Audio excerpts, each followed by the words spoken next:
Very good morning everyone. Team currently gift Nifty అయితే మాత్రం ఫ్లాట్లో కనపడుతుంది. బట్ కాకపోతే ఇరాన్ అండ్ యూఎస్ సైడ్ నుంచి అయితే మాత్రం వార్ టెన్షన్స్ రేజ్ అవుతున్నాయి. నిన్నటి వరకు ఎక్కడ కూడా ఇన్ఫ్రాస్ మీద అటాక్స్ చేసుకోలేదని మనం మాట్లాడుకున్నాం. నైట్ ఇన్ఫ్రాస్ మీద అటాక్ చేసుకున్నారు. క్రూడ్ ఆయిల్ $114కి అయితే మాత్రం హిట్ అయింది. బ్రెంట్ ఆయిల్ వచ్చేసరికి which is a negative for Indian markets. Same time FI డేటాని నేను చూసినప్పుడు FII index futures and huge positions negative side కూడా బిల్ చేసుకున్నారు. గోల్డ్ అండ్ సిల్వర్ కూడా నెగిటివ్ సైడ్ వచ్చింది. ఎస్టర్డే గోల్డ్ 2.5% అబౌవ్ ఫాల్ అయితే సిల్వర్ 3.5% వరకు డిక్లైన్ అయితే మాత్రం వచ్చింది. And same time yesterday majority of the స్టేట్స్లో బీజేపీ రావడం జరిగింది. ఎలక్షన్స్ రిజల్ట్స్ పరంగా నిన్న మార్నింగ్ ఫస్ట్ హాఫ్లో మార్కెట్స్ పాజిటివ్గా మూవ్ అయినా కానీ తర్వాత సస్టైన్ అవ్వలేకపోయినాయి. Because of the global markets pressure markets negative side వచ్చేయడం అయితే మాత్రం మనం చూసాం. మరి కరెంట్లీ ఏం జరగచ్చు, ఈరోజు మార్కెట్స్ ఎట్లా ఉండొచ్చు, ఏ ట్యాక్స్ వల్ల మార్కెట్ ఏం జరిగే ప్రాబబిలిటీస్ ఉన్నాయి, అండ్ సేమ్ టైం వచ్చరికి gold and silver bit coin updates, కొన్ని ఇంపార్టెంట్ స్టాక్స్ ఎర్నింగ్స్, ఇవన్నీ మనం డిస్కస్ చేద్దాం. వీడియో ఎండింగ్ వరకు చూడండి. వీడియో చూస్తున్నప్పుడు ఏ పాయింట్ ఆఫ్ వ్యూలో అయినా కానీ నేను మా టీం మీకు ఎఫర్ట్స్ పెట్టామని అనిపిస్తే డెఫినెట్గా వీడియోని లైక్ చేయండి. ఛానల్ ఇంకా సబ్స్క్రైబ్ చేసుకోకుండా వీడియో చూస్తూ ఉంటే ఛానల్ని కూడా సబ్స్క్రైబ్ చేసుకోండి. ఫస్ట్ వన్ వచ్చేసరికి లాస్ట్ నైట్ యూఎస్ మార్కెట్స్లో ఏం జరిగిందన్న దగ్గర నుంచి మనం మొదలు పెడదాం. డౌ జోన్స్ అయితే మాత్రం 558 పాయింట్స్ నెగిటివ్లో క్లోజ్ అయితే నాస్డాక్ 46 పాయింట్స్ నెగిటివ్లో క్లోజ్ అయింది. ఓవరాల్గా చూసుకుంటే యూఎస్ మార్కెట్స్ నెగిటివ్గానే క్లోజ్ అయినాయి. మేజర్గా డౌ జోన్స్ అయితే మాత్రం 558 పాయింట్స్ నెగిటివ్ సైడ్ వచ్చింది. టూ థింగ్స్ ఉన్నాయి యూఎస్ మార్కెట్స్ నెగిటివ్గా రావడానికి. ఒకటి, కొత్త ఫెడ్ వచ్చే వాళ్ళు ఎవరైతే ఉన్నారో అతను ఇంట్రెస్ట్ రేట్స్ కట్ చేస్తారా లేదన్న ఫియర్ మళ్ళీ మార్కెట్లో స్టార్ట్ అయింది.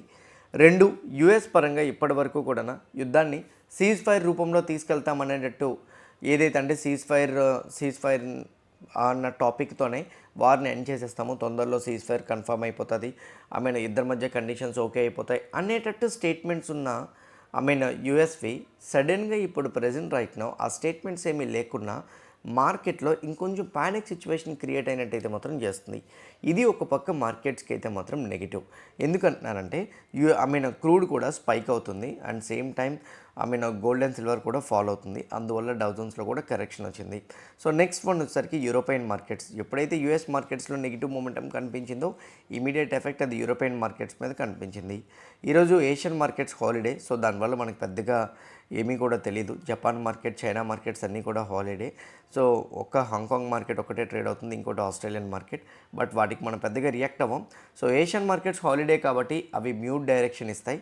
సో మ్యూట్ డైరెక్షన్తో పాటు యూఎస్ మార్కెట్స్లో డౌ జోన్స్ మాత్రమే 550 పాయింట్స్ నెగిటివ్ సైడ్ వచ్చింది.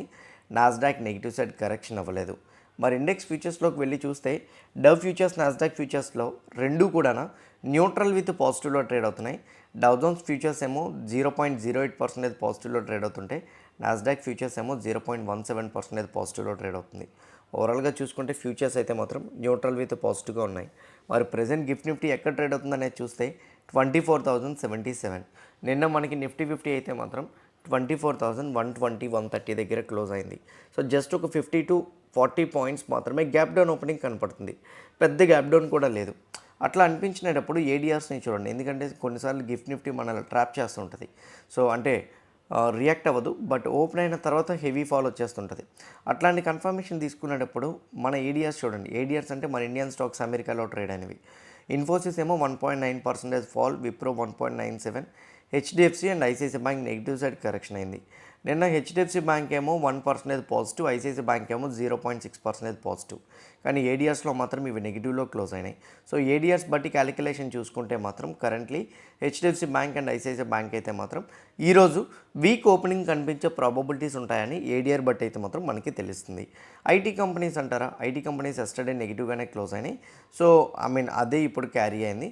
నిన్న విప్రో ఫ్లాట్లో క్లోజ్ అయింది, కానీ ఇక్కడ 2% ఫాల్ అయింది.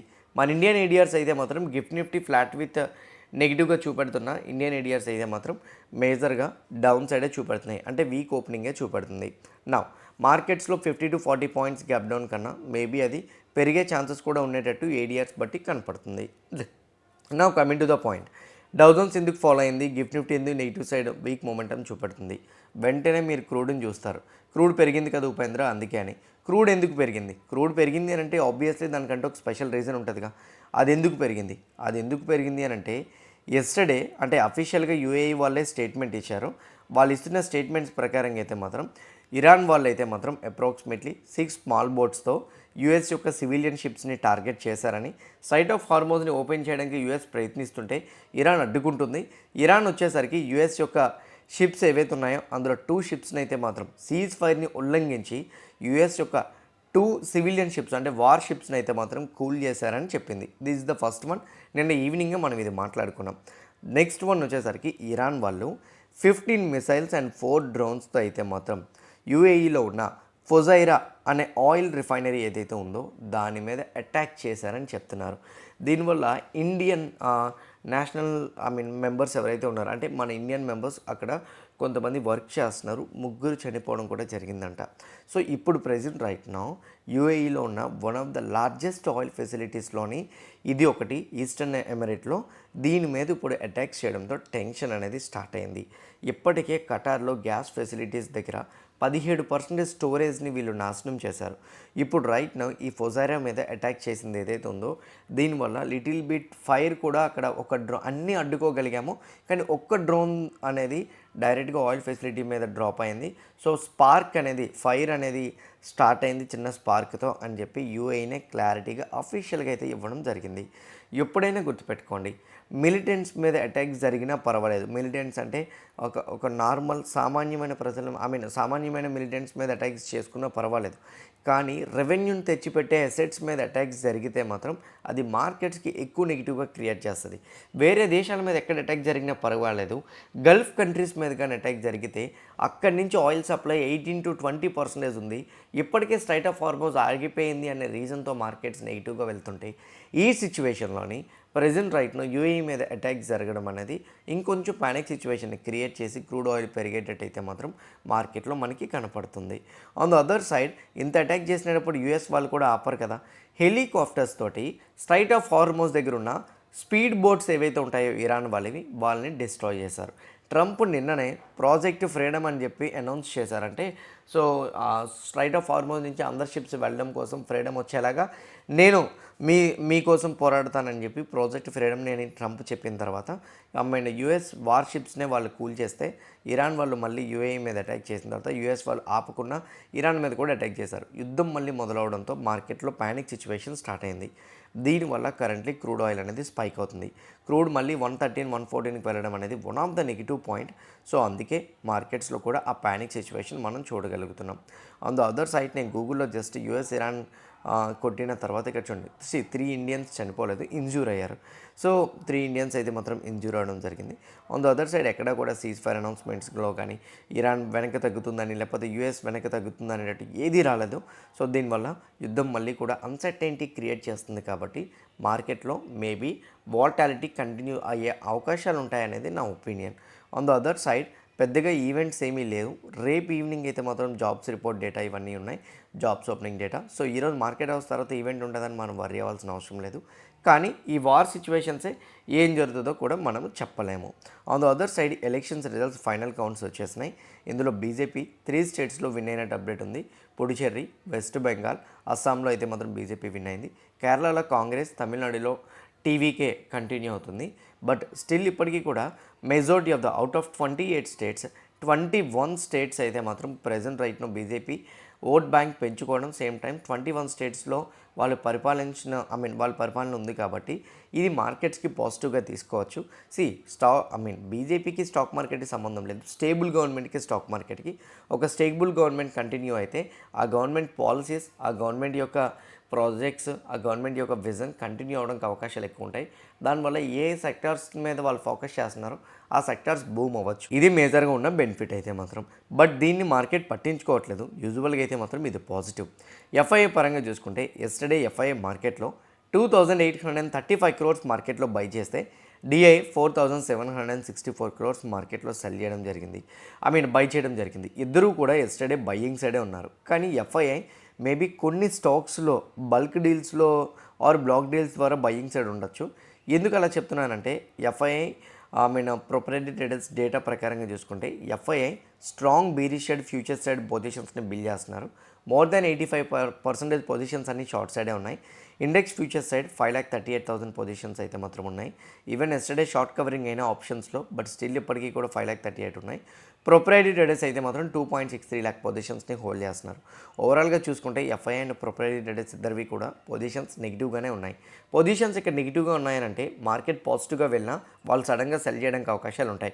ఈ డేటా బట్టి నాకు ఉపయోగం ఏంటని చాలామంది అడుగుతుంటారు. డేటా బట్టి ఉపయోగం ఏంటంటే నెగిటివ్ సైడ్ బిల్డ్ చేసిన పొజిషన్స్ అంటే మార్కెట్ పాజిటివ్ సైడ్ వెళ్తుంటే ఈ నెగిటివ్ సైడ్ బిల్డ్ చేసిన పొజిషన్స్ మ్యాక్సిమం మార్కెట్ని ఎంత పాజిటివ్ సైడ్ వెళ్తున్నా నెగిటివ్గా ట్రిగ్గర్ చేయడానికి అవకాశాలు ఎక్కువగా ఉంటాయి. అందువల్ల వీటిని మనం అనాలిసిస్ చేస్తూ ఉంటాం.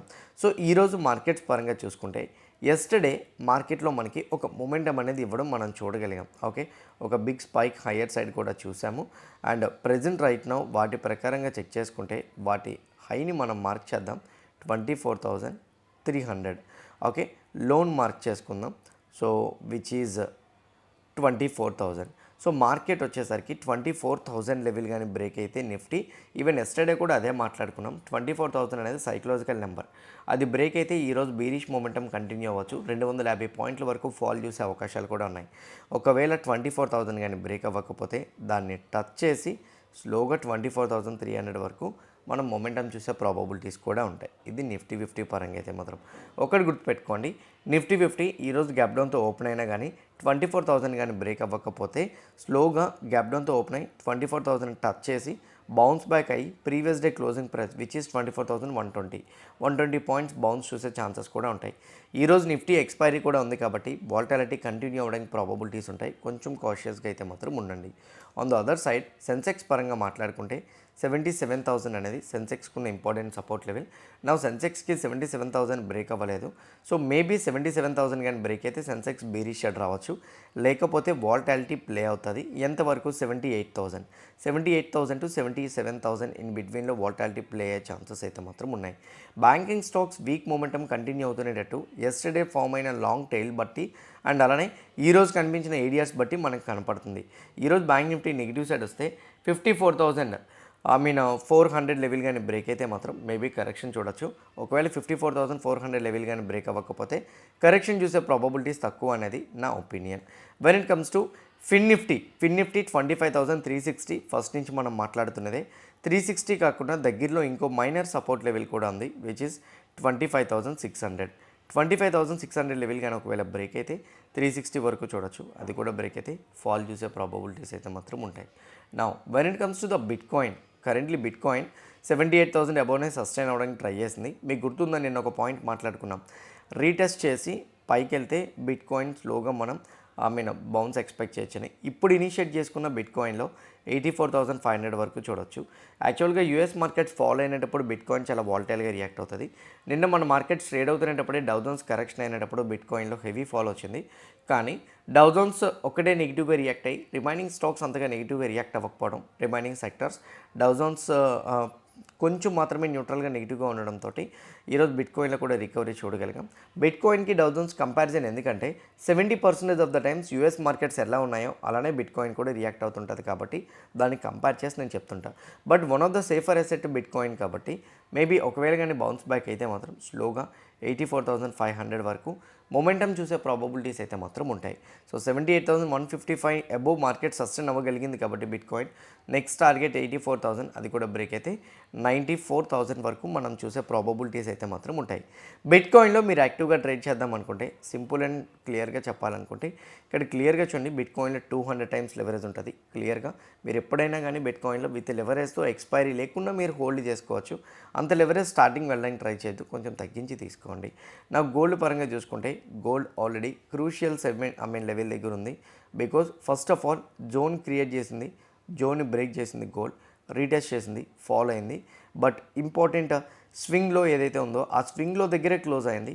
నెక్స్ట్ క్యాండిల్ 1 అవర్ క్యాండిల్లో కానీ ఒకవేళ 4,540 లెవెల్ కానీ బ్రేక్ అవ్వగలిగితే 1 అవర్ క్యాండిల్తో గోల్డ్ 4,350 వరకు డిప్ అవ్వడానికి ప్రాబబిలిటీస్ అయితే మాత్రం ఉన్నాయి. ఇది గోల్డ్ పరంగా అయితే మాత్రం major update. When it comes to silver 75.6 ఉంది అండ్ ఆల్మోస్ట్ దాని బిలో వచ్చేసింది. సో సిల్వర్కి కూడా మీకు గుర్తుంది అనుకుంటా బ్రేక్అవుట్ ఇచ్చింది, స్లోగా మొమెంటం ఇచ్చింది, 84 వరకు వెళ్ళింది. Fall, direct fall, support level break చేసింది, రీటెస్ట్ చేసి ఫాల్ అవుతుంది. సిల్వర్ కూడా ఈ స్వింగ్లో బ్రేక్ అయితే మాత్రం స్లోగా డిక్లైన్ అనేది చూడొచ్చు. ఈవెన్ గోల్డ్ అండ్ సిల్వర్లో కూడా విత్ లెవరేజ్తో ట్రేడ్ చేసుకోవచ్చు. కింద కామెంట్ బాక్స్లో డెల్టా ఎక్స్చేంజ్ రిఫరల్ లింక్ ఇచ్చాను కదా, ఆ లింక్ క్లిక్ చేసి అకౌంట్ అయితే ఓపెన్ చేసుకోండి, మీకైతే హెల్ప్ అవుతుంది. కొన్ని ఇంపార్టెంట్ స్టాక్స్ ఉన్నాయి, వాటి గురించి మాట్లాడదాం. అవి నిఫ్టీ అండ్ బ్యాంక్ నిఫ్టీని సంబంధించినవి కాదు, బట్ నార్మల్ స్టాక్స్, వాటి మాట్లాడదాం. Wockhardt approximately 29.9% so revenue అయితే మాత్రం పెరిగినట్టు అప్డేట్ ఉంది. ఎబిటా ఆల్మోస్ట్ 3.5 టైమ్స్ పెరిగింది. ఎబిటా మార్జిన్స్ కూడా అట్లానే పెరిగినాయి. అండ్ నెట్ ప్రాఫిట్ అయితే మాత్రం అప్రాక్సిమేట్లీ 6 టైమ్స్ అయితే మాత్రం ఇంప్రూవ్ అయినట్టు కనపడుతుంది. క్యూఐపీ, ఈక్విటీ, అదర్ మోడ్స్లో ఫండ్ రేస్ చేయడానికి కంపెనీకి అప్రూవల్స్ వచ్చాయని కూడా చెప్తున్నారు. ఇది వోక్ హార్ట్కి పాజిటివ్గా తీసుకోవచ్చు. మనప్పురం ఫైనాన్స్ యొక్క టోటల్ ఇన్కమ్ 11.1% పెరిగితే నెట్ ప్రాఫిట్ లాస్ట్ టైం ఉన్న లాసెస్ని ఈసారి ప్రాఫిట్స్లోకి టర్న్ చేసి 404 కోట్లు వచ్చేలా అచీవ్ చేసుకున్నారు. ఇది కూడా పాజిటివ్గా తీసుకోవచ్చు. టాటా టెక్ యొక్క నెంబర్స్లో 15% క్వార్టర్ అండ్ క్వార్టర్ గ్రోత్, ఇది quarter and quarter comparison. So 15% పెరిగింది. ఎబిటా 31, మార్జిన్స్ 13.1, నెట్ ప్రాఫిట్స్ ఏమో ఆల్మోస్ట్ 20 టైమ్స్ పెరిగింది, బట్ కాకపోతే 30 టైమ్స్ పెరిగింది. బట్ కాకపోతే ఇప్పుడు present right now 1 time labour కోడ్ని కూడా ఇంక్లూడ్ చేసి చెప్పారంట. బట్ యాజ్ ఆఫ్ నౌ ఇది క్వార్టర్ అండ్ క్వార్టర్ కంపారిజన్ కాబట్టి ఇయర్ ఆన్ ఇయర్ కూడా మనం చూడాలి.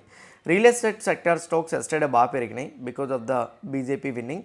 బట్ కరెంట్లీ శోభా యొక్క నెంబర్స్ కూడా వచ్చినాయి. అందులో 60% వీళ్ళకి రెవెన్యూ పెరిగితే ఎబిటా 61.8% పెరిగింది, margin 7.65, net profit 91.8, almost double అయింది. Dividend 6 rupees per share announce చేశారు. మేబీ ఇదే శోభా కూడా కొంచెం పాజిటివ్గా తీసుకోవచ్చు. కేఏ ఇండస్ట్రీ నెంబర్స్లో కూడా అబౌట్ 20% ఇంప్రూవ్మెంట్ కనిపించింది. టాటా కెమికల్స్ అన్నీ కూడా న్యూట్రల్గా వచ్చినాయి, అంత పాజిటివ్ కాదేమో అనుకుంటున్నా. క్యామ్స్ కూడా న్యూట్రల్గా వచ్చినాయి, కానీ 4 రూపీస్ డివిడెండ్ అనౌన్స్ చేశారు. చూడాలి ఏం జరుగుతుంది అన్నది. ఆన్ ద అదర్ సైడ్ నిఫ్టీని, బ్యాంక్ నిఫ్టీని ఇంపాక్ట్ చేసేంత అప్డేట్స్ అయితే మాత్రం ఇక్కడ లేవు. సో మేజర్గా ఉన్న అప్డేట్స్ అయితే మాత్రం నేను మీకు కవర్ చేశాను. హోప్ క్లియర్ కట్గా నేను ఎక్స్ప్లెయిన్ చేసిన ప్రతిదీ కూడా హెల్ప్ అయింది అనుకుంటున్నా. ఎవ్రీథింగ్ హెల్ప్ అయితే వీడియోని లైక్ చేయండి. ఛానల్ ఇంకా సబ్స్క్రైబ్ చేసుకోకుండా వీడియో చూస్తూ ఉంటే ఛానల్ కూడా సబ్స్క్రైబ్ చేసుకోండి. ఇదే వీడియో మీ ఫ్రెండ్స్ ఆర్ మీ రిలేటివ్కి షేర్ చేస్తే హెల్ప్ అవుతుంది అనుకుంటే వాళ్ళకి కూడా షేర్ చేయండి. See all today evening at 5 PM in post market analysis. All the best everyone. Bye bye.